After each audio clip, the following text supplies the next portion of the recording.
사도행전 19장 13절을 다시 봅니다. 이에 돌아다니며 마술하는 어떤 유대인들이 시험 삼아 악귀 들린 자들에게 주 예수의 이름을 불러 말하되 내가 바울이 전파하는 예수를 의지하여 너희에게 명하노라 하더라. 더 잘 번역하면 시작. 이에 돌아다니며 주님의 쫓아내는 유대인 중에서도 주 예수의 이름을 위하여 주님을 쫓아내는 자들이 있었다. 그들은 바울이 전파하는 그 예수의 이름으로 명령한다. 그 사람에게서 나오였다. 자, 당시에 마술로 돈을 벌 목적으로 여기저기 돌아다니는 유대인들이 있었어요. 또 이 유대인들 중에는 솔로몬의 이름을 부르며 귀신을 쫓아내는 자들도 있었어요. 그런데 바울이 에베소에서 전도하면서 수많은 사람들에게 귀신을 내쫓으니까 예수의 이름으로 귀신을 내쫓는다는 사람들이 생겨나게 된 겁니다. 본문을 보면 바울이 전파하는 그 예수의 이름으로 명령한다 하면서 귀신을 내쫓는다는 사람들이 있다고 했어요. 이들은 지방마다 돌아다니며 사람들의 운명을 점쳐주고 마술과 주문으로 병을 치료하는 척 했습니다. 이들이 예수님의 이름을 사용한 것은 예수님을 영화롭게 하려는 것이 아니라 자기들의 욕심을 위해서였습니다. 자, 그 다음 14절 시작.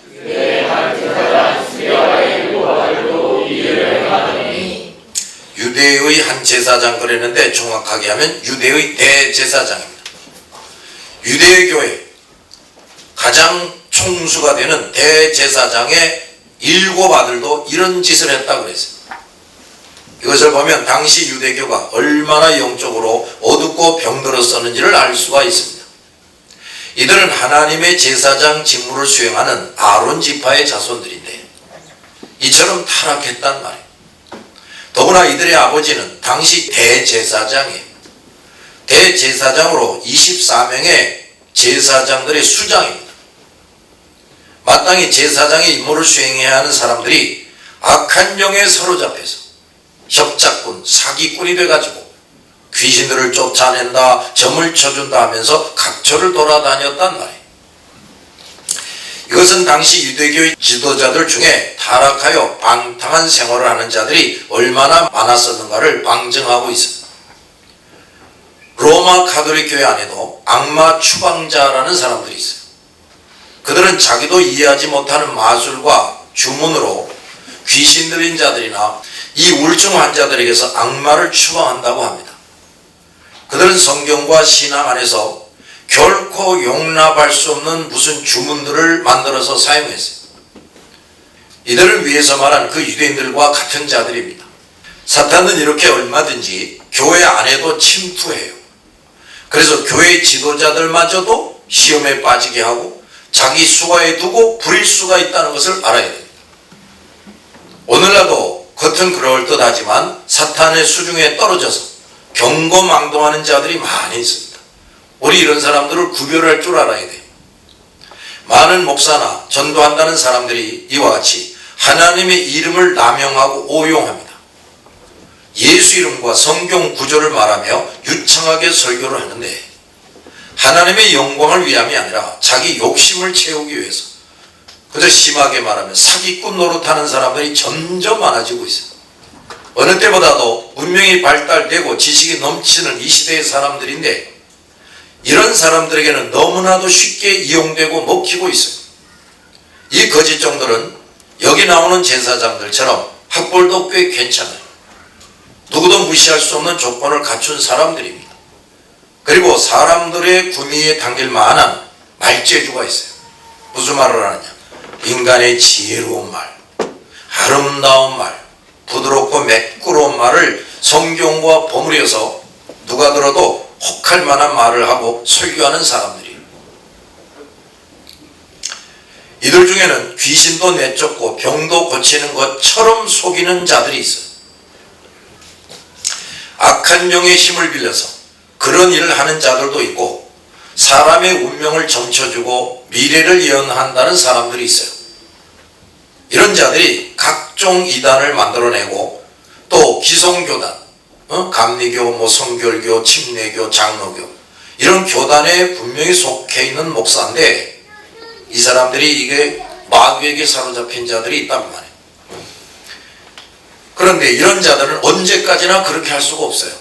때가 되면 반드시 그 스게와의 7 아들처럼 비참한 꼴을 당하게 됩니다. 자, 15절 시작.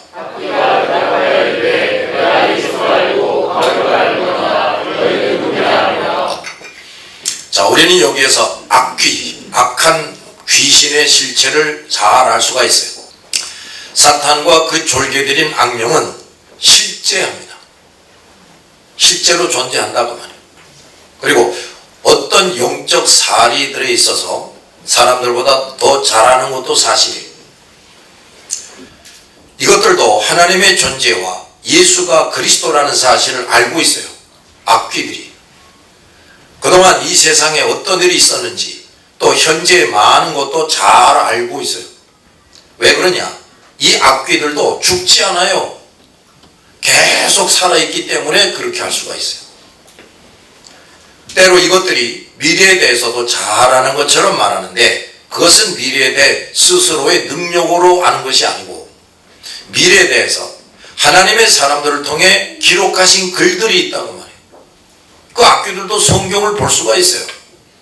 그래가지고 자기가 이무희로 예언하는 것처럼 할 수가 있다고 말해요. 무슨 소리인지 알았어요? 미래는 모든 만물과 사람을 지으시고 주관하시는 하나님만이 계획하시고 이루시는 겁니다. 오직 하나님만이 정확하게 미래를 알고 계세요. 모든 섭리의 주체이신 하나님께서 알게 해주시지 않은 한 사람이든 악한 영이든 결코 미래를 알 수가 없어요. 그런데 이 악귀들이 끊임없이 하나님처럼 모든 것을 다 아는 것처럼 위장하고 사람들을 속인단 말이에요. 때로 어떤 무당이나 점쟁이들이 자기에게 찾아온 사람을 보자마자 그 과거를 정확하게 말합니다.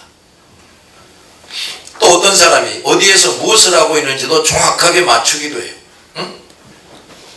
이것은 그 악귀들이 과거와 현재에도 존재하고 있었기 때문에 그런 일을 할 수가 있고 또 악령들이 정보를 교환한단 말이에요. 이거 기억하세요? 악령들끼리 뭘 교환해? 정보를 교환한단 말이에요. 그래서 그런 일을 할 수가 있어요. 악귀들이 이 정도만 말해도 대부분의 사람들은 눈이 둥그레질 겁니다. 야, 정말 모르는 게 없네. 악귀들은 바로 이것을 노리고 수많은 사람들을 속이고 돈을 갈취한다고 말이에요. 그리고 그 사람들로 하여금 자기가 하라는 대로 하게 함으로써 그 사람들의 영혼을 지배하고 병들게 하고 그 사람의 인생을 망가뜨리는 거예요. 그들이 때로는 자기 말대로 하지 않으면 큰 화를 당할 것이라고 협박도 하는데 결코 속지 말아야 돼. 그러므로 이 악귀들이 씌운 무당이나 점쟁이들은 결코 가까이 해서는 안 됩니다. 아예 접근도 하지 말고 상대도 하지 말아야 돼요. 악귀가 예수도 알고 바울도 안다 그랬어요. 근데 그가 안다는 것은 예수를 사랑하고 신뢰한다는 의미가 전혀 없어요. 악귀는 언제나 하나님을 대적하는 악의 덩어리란 말이에요. 그는 예수님이 하나님의 아들이시고 메시아로서 이 땅에 오신 것도 잘 알지만 그 사실을 사람들에게 결코 진심 어리게 말하지 않습니다. 주님도 결코 그 자들을 주님의 증인으로 사용하지 않아요. 귀신 들린 자들을. 그래서 빌립보에서 점치던 여인이 바울을 졸졸 따라다니면서 천하의 가장 위대한 신이 함께하는 사람이라고, 너희들은 이 사람 말 잘 들으라고 이러면서 따라다녀요. 제 바울이 시끄럽다, 짓거리지 마라 하고 입을 다물게. 바울이 결코 바울에 대해서 증언하는 것도 용납하지 않고 오히려 그에게서 귀신을 내쫓아 버렸어요. 악귀는 내가 예수도 알고 바울도 알거니와 너희는 누구냐 그랬습니다. 이 악귀는 예수님을 진실히 믿는 자가 누구인지도 잘 알고 있고 거짓 신자가 누구인지도 잘 알고 있어요. 이들은 예수님을 진실하게 믿지 못하게 역사를 하는데 그렇게 해서 예수를 믿지 못하는 자가 누구인지를 누구보다도 잘 알죠. 그런데 그런 사람이 예수 이름과 하나님의 사람의 이름과 성경을 사용하며 자기 욕심을 채우려고 할 때 그 악령은 그 사람을 실컷 그런 식으로 이용하다가 때가 되면 그 사람의 정체를 드러내고 망신을 당하게 하고 망하게 해요. 그러므로 거짓 교인, 거짓 종들은 때가 되면 자기들을 속이고 부리던 악한 영들에 의해서 조롱거리가 됩니다. 이것은 또한 저들에게 내리신 하나님의 형벌이에요. 마귀를 따라가는 모든 자들의 말로는 다 이렇게 됩니다. 마귀는 악의 덩어리이고 악의 악 자체예요. 그러므로 모든 사람들은 이 악귀들을 물리치고 이겨야 됩니다. 그런데 그 일은 사람들 스스로는 결코 할 수가 없어요. 예수 그리스도의 능력에 의해서만 가능합니다. 예수 그리스도를 확실히 믿지 않는 사람들은 악귀들에 사로잡혀 살고 있어요.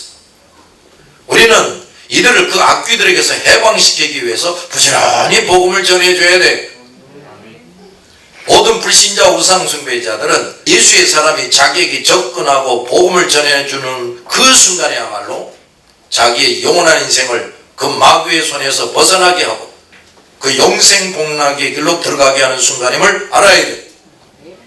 그런데 이미 악귀에게 붙잡혀 있고 영혼이 전적으로 부패 타락한 모든 불신자나 우상숭배자들은 결코 이런 사실을 스스로 알 수가 없어요. 그래서 예수의 사람이 자기에게 와서 복음을 전해주는 것을 오히려 귀찮아, 싫어하고 화를 내고 욕하고 핍박하기도 합니다. 이 또한 그들을 사로잡고 있는 이 귀신이 그렇게 하는 거예요. 그러므로 우리는 저들의 반응이 이럴 수밖에 없다는 것을 알고 언제나 그들에게 먼저 계속해서 가서 복음을 전해줘야 돼. 16절 악귀 들린 사람이 그들에게 뛰어올라 눌러 이기니 그들이 상하여 벗은 몸으로 그 집에서 도망하는지라. 자, 더 잘 번역하면 시작. 악귀 들린 사람이 그들에게 달려들었다. 그 사람이 수려한 악귀들과 힘이 세워서 그들을 데리고 옷을 찢었다. 그래서 그들의 뼈가 끊긴 틈에 그 집에서 도망쳤다. 자, 악귀 들린 사람은 스게와의 7 아들 모두보다 힘이 세고 그들을 사정없이 구타했어요. 그들 모두의 옷을 찢어버렸습니다. 얼마나 철저하게 그들의 옷을 찢었는지 그 7 아들 모두는 벌거벗겨진 채로 쪽빨가 벗겨진 채로 도망을 했어요. 예수 그리스도를 진실하게 믿지도 않으면서 예수 이름을 사용하며 욕심을 채우려고 했던 그 7 아들은 큰 수치와 곤욕을 치렀어요. 이처럼 예수 그리스도를 진정으로 믿지도 않으면서 믿는 척하고 그 이름과 권위를 이용하려는 자들은 때가 되면 그들을 사로잡고 부리던 악령에 의해서 치욕을 당하고 패망하게 됩니다. 그동안 세상을 떠들썩하게 하고 많은 사람을 속이던 많은 이단자들, 기성교회에서 공인된 목사지만 이 악귀들에게 사로잡혀서 거짓 종노릇을 하며 많은 사람을 그리스도가 아닌 자기에게로 인도하고 그들의 돈을 빼앗고 이용해서 자기를 나타내고 자랑하고 대접받으려고 한 모든 자들이 때가 되면 큰 치욕을 당하고 패가망신이 뭐예요? 자기만 망하는 게 아니라 자손 대대로 비참하게 된다고 말이지. 그런데 이런 이단자들과 거짓 종들이 점점 많아지고 있어요. 이것은 그 악귀가 부리던 이단자들, 거짓 종들은 하나님의 심판을 받아서 이 땅에서 사라지지만 악귀들은 이 세상에서 계속해서 존재하기 때문에 이런 이단자들과 거짓 종들도 계속 나오는 거예요. 그러므로 우리 그리스도인들은 끊임없이 나타나는 이런 사람들을 그때마다 분별하는 분별력을 가져야 됩니다. 결코 이들에게 한순간도 속지 말아야 돼. 그리고 이런 자들을 보면 단호하게 다같이 책망하고 물리쳐야 한다. 특히 목회자들과 교회 지도자들이 이 일을 잘해서 그리스도의 양들을 한 마리도 빼앗기지 않고 잘 보호하고 간수해야 돼요. 그 다음에 이 일이 있게 된 후에 놀라운 일이 벌어졌어요. 주님은 스게와의 아들들의 사건을 통해서 복음 전파에 큰 성과를 이루게 하셨어요. 참으로 우리 주님은 세상 만물을 소유하고 다스리실 뿐 아니라 사탄의 세력이 어떤 악한 계획을 꾸미고 아무리 하나님과 하나님의 일을 대적할지라도 그 모든 것까지도 하나님의 거룩한 뜻을 이루는 일을 잘 돕는 것이 되게 합니다. 따라서 하나님의 이름과 영광이 더 분명하게 높여지도록 하십니다. 할렐루야. 그러므로 이 주님을 믿고 따르는 사람들은 이 주님과 함께 항상 승리하고 영광을 차지하게 하십니다. 반대로 사탄에게 붙잡히고 그 악귀들이 시키는 대로 하는 사람들은 그 악귀들과 함께 반드시 패배하고 큰 수치와 고통을 당하고 그야말로 벌거벗겨져서 황급히 도망가듯이 모든 것을 다 잃고 도망가게 돼요. 그 다음 17절 시작.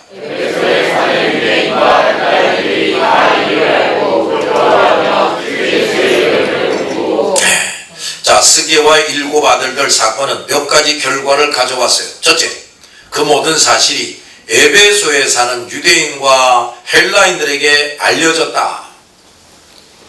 주님은 그 사건이 그 장소에서만 있고 사라지게 한 것이 아니라 그 일대의 사람들에게 신속히 알려지게 하셨어요. 그것은 더 많은 사람들이 그 사건을 통해서 알아야 할 것을 알고 그들이 무엇보다도 중요한 일을 해야 한다는 것을 아주 인상 깊게 깨닫게 하셨다. 우리 주님께서 하시는 일들은 이렇게 몇몇 사람만이 아니라 더 많은 사람들이 그들이 모르던 것을 알게 하고 그들이 잘못하는 것을 깨닫게 하고 그들이 해야만 하는 일이 무엇인지를 알게 하십니다. 이것은 그 절대 다수의 불신자 우상 숭배자들에게 아직 기회가 남아있는 동안 조금이라도 더 하나님의 긍휼과 자비를 베풀고자 하심이죠. 그 무지몽매하고 사탄에게 사로잡혀 있는 자들은 이렇게 하나님께서 알게 해주시지 않으면 아무것도 스스로 얻을 수 없고 구원받을 수가 없어요. 따라서 우리 하나님은 크고 작은 모든 사건을 통해 수많은 불신자와 우상숭배자들이 한 사람이라도 회개하고 하나님께 돌아오게 하시는 일을 끊임없이 하고 계시는 겁니다. 그러나 그들은 그것을 제때 깨달아 알지를 못해요. 그러므로 우리 모든 그리스도인들도 불신자들과 우상숭배자들에게 반드시 알아야 할 일들을 끊임없이 부지런히 알게 해줘야 돼요. 그들이 분명히 알아듣고 하나님께로 돌아올 수 있도록 좀 더 구체적으로 깨우쳐 줘야 돼요. 이렇게 하라고 주님은 우리 그리스도인들에게 명령하고 계십니다.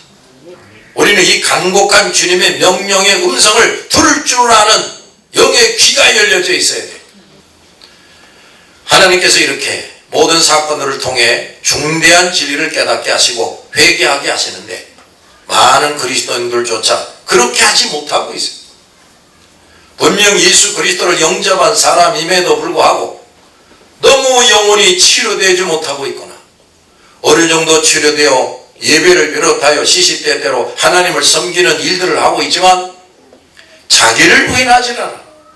자기 십자가를 지지 않고 그리스도가 아니라 다른 것들을 따라가면서 교회 열심히 다니는 사람들이 있다. 이러한 중요한 하나님의 깨우침은 감지하지 못하고 무감각하고 대수롭게 여기지 않고 지나쳐버리는 교인들이 많단 말이에요. 그래서 또다시 옛사람으로 돌아가고 불신자 우상숭배자들과 다를 바 없는 생활을 하게 되는 거예요. 아무리 하나님께서 정신 차리고 회개하라고 하셔도 이 사람들은 그저 형식적으로 예배에 참석을 합니다. 그것으로 신앙생활을 다 했다고 생각을 해요. 점점 더 육체의 정욕을 만족시키려고 모든 시간과 정성을 거기에 쏟아붓고 살아요. 그러면서 마귀와 자기 정욕이 원하는 일에 하나님 복 좀 내려주시고 도와주시오 하고 기도를 합니다. 이 사람들은 주님의 뒤를 따라가지 않고 다른 것을 열심히 따라가면서 주님께서 그 길을 잘 가게 도와달라고 그 길에 복을 주시라고 기도한단 말이에요. 그 기도가 이루어지겠습니까? 이런 어처구니 없는 교인들이 참 많아요. 주님은 이런 사람들에게 이렇게 말씀합니다. 얘야, 너 어디로 가면서 내게 도와달라고 하는 것이냐? 그 길에서 돌이켜서 내게로 와라 하고 우선 외쳐요. 그런데 이런 교인들에게 목사라는 사람이 이렇게 말합니다. 당신은 지금 잘하고 있습니다. 주님은 당신을 사랑하십니다. 아무것도 두려워하지 마세요. 지금 그 길을 가는 것이 힘들고 지친다고 낙심하지 말고 열심히 하세요. 주님은 당신과 함께 하십니다. 이렇게 설교를 해요. 이 목사는 주님이 아니라 세상 헛된 것들만 바라보고 따라가는 사람들을 그저 위로해주고 격려해주고 칭찬해주고 있는 겁니다. 결코 회개하고 더 이상 죄짓지 말라고, 그리고 그리스도께로 돌아가라고 말해주질 않아요. 그렇지 않아도 힘들고 지쳐있는 교인들을 회개하라고 책망하느냐? 하기도 힘든 것을 자꾸 하라고 하지 마라. 자꾸 무엇은 하지 말라고 강요하지 마라. 그렇게 하니까 교인들이 점점 떠나가는 것이 아니냐? 그렇게 하니 교회가 부흥되지 못하는 것 아니냐? 하고 이건 아주 당당하게 말합니다. 이런 엉터리 목사 노릇하면서 몇백 명, 몇천 명 사람들을 모아놓고 큰 건물을 짓고 목회하면서 작은 교회 목사들을 모아놓고 목회 성장 세미나 뭐 이런 걸 한다고 하면서 자기의 그 거짓되고 헛된 소리를 아무 부끄러움이나 하나님을 두려움도 없이 말합니다. 오히려 자기가 하고 있는 것들을 자랑하면서 나처럼 하라고 가르칩니다. 그런데 이런 거짓 종들을 도무지 분별할 줄 모르고 단지 큰 교회라는 사실만을 생각하고 그들에게 쫓아가서 교회 헌금을 가지고 회비를 내면서 많은 시간을 들여서 그들을 배우려고 애를 씁니다. 이들은 모두 스게와의 아들들의 사건을 듣고 즉시 알아차린 에베소의 모든 불신자 우상숭배자들보다도 영혼이 더 어둡고 잠자고 병들어 있는 사람들이라고 말해요. 두 번째, 많은 불신자 우상숭배자들이 두려워하게 됐다 그랬어요. 뭐 하게 됐다고요? 두려워하게 됐다고. 그 소식을 들은 수많은 사람들에게 두려움이 임했다는 겁니다. 불신자나 우상숭배자가 어떤 사실을 알게 되면서 하나님 앞에서 두려워 떠는 것은 하나님의 도우심이 없이는 될 수가 없어요. 그 많은 사건들을 끊임없이 보면서 무엇보다 하나님의 다스리심을 경험하면서 조금도 하나님을 두려움이 없다는 것은 그가 두려워하는 마음을 가질 수 있도록 하나님께서 그 병들고 어둡고 강팍한 심령을 열어주시고 그를 사로잡고 있는 악한 영을 물리쳐 주시지 않았다는 거죠. 그러므로 우리가 어떤 사건을 직관적으로 대하며 또 하나님의 사람들이 전해주는 말씀을 들을 때 즉각 두려워하는 마음을 가져야 되는데 그것은 이런 하나님의 능력의 도우심을 받아야 되는 거예요. 뭘 받아요? 능력의 도우심을. 우리 모든 그리스도인들은 누구보다도 이런 은총을 끊임없이 받아 누려야 합니다. 우리 예수 믿는 사람도 예수 믿은 후에도 얼마든지 실수하고 범죄를 해요. 그리고 아직도 회개하지 못한 죄들이 있단 말이에요. 아직도 영혼이 치료되지 못하고 변화되지 못한 부분들도 있어요. 따라서 주님은 시시때때로 크고 작은 사건들을 보고 듣게 하시고 또 성경을 보고 듣게 하시면서 회개하도록 두려운 마음을 주시는데 그것을 예민하게 감지할 수 있는 영혼으로 깨어 있어야 돼요. 이렇게 감지되지 못할 정도로 세상 생활에 빠져 살고 그것 때문에 주님이 아닌 다른 것을 쫓으며 사는 교인들이 많아요. 이런 사람들은 주님께서 시시때때로 주고 계시는 두려워하는 은총을 거부하고 살아가요. 그러니 그 사람이 결과가 어떻게 되겠어요? 우리 성도들은 주님이 언제 이 두려워하는 마음을 주시든지 즉각 알아차릴 수 있는 영혼이 되어야 합니다. 그 유대인들과 헬라인들은 악마의 실체를 더 분명하게 알게 되고 불신자 우상숭배자들이 불신하고 반대하고 있는 주님의 능력을 보았어요. 또한 예수의 이름이 그와 상관없는 사람들에게 희롱당하지 않는다는 것, 그들이 얼마나 치욕을 당하게 되었는지 이런 걸 알게 되는 것. 그리고 예수 그리스도를 믿는 신앙은 이방 종교와 미신과 혼합될 수 없다는 것을 알게 되는 거예요. 오늘날 천주교를 비롯한 여러 종교들이 예수 그리스도의 교회와 하나가 되자고 말합니다. 많은 기독교 목사들과 교단들도 다른 종교와 친하게 지내자 이런 말하면 그 사람들이 좀 그럴듯하게 느끼지요? 그렇죠? 다른 종교와 친하게 지내고 하나 되자 하는 이런 운동을 하고 있어요. 이들은 예수 교회와 신앙이 어떤 종교와 미신과도 혼합될 수 없다는 것. 그런 일을 하는 자가 어떤 심판을 받게 될지 도무지 알지 못하는 사람들이, 우리 예수 그리스도의 교회와 성도들은 이렇게 종교들이 하나 되게 하자 하는 사람들을 미워하지는 않아요. 하나님께서 모든 불신자 우상숭배자들에게 끊임없이 일반 은총을 내려주시듯이 우리도 그들에게 베풀고 돕는 일을 합니다. 그러나 저들이 하나님이 아닌 다른 것을 섬기는 것은 결코 용납할 수가 없어요. 이런 일을 고수하는 자들과 우상을 섬기는 자들과 결코 진정한 연합은 이룰 수가 없단 말이에요. 하나님과 사탄이 결코 화해할 수가 없지요? 하나가 될 수 없는 것처럼 저들이 하나님을 거부하고 우상을 숭배하면서 그것을 내려놓지 않고 있다면 그들과는 전적으로 화합은 있을 수 없다 이거야. 있을 수가 없어요. 그러나 우리는 그들이 우상 숭배를 버리고 예수 그리스도를 믿고 구원 얻게 하기 위해서 그들에게 그래도 다가가고 일반적인 은총들을 베풀어 주고 도와주는 일을 결코 포기하지 않아야 됩니다. 기도합시다.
you.